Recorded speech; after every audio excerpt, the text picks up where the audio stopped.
Salaam tey dañ ñëw installé benn atelier donc vous voyez instant yi contact yëpp ñu ngi off ñu ngi on quoi contact moom interrupteur bu wàccee rek ce qui veut dire que tàq na quoi bu yéegee mooy fay bu wàccee tàq bu yéegee fay donc vous voyez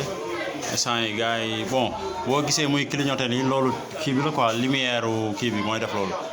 day jouer quoi gis nga mais à part ça nice quoi donc boo defee nii tàq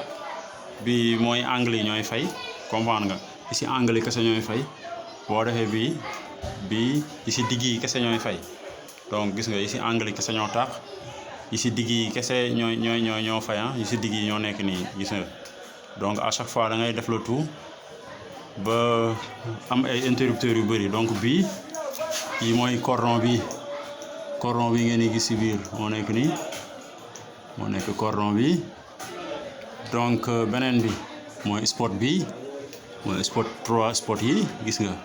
dañu séparer kii bi interrupteurs yi comme ça mu économiser consommation bi gis kon bi mooy lampe bi ci milieu bi gis nga lampe bi ci digg bi la ok donc su ma bësee bii mooy spot yi gis nga spot yi gis nga léegi su ma bësee beneen interrupteur bi ok gis nga mooy cordon wala gis nga kii bi cordon wala ci biir gis nga cordon bi ok moo nekk noonu su ma bësee bii gis nga yi ci digg bi bii bële ci digg bi donc du coup gis nga léegi su ma wàccee taal naa secteur bi taal secteur bi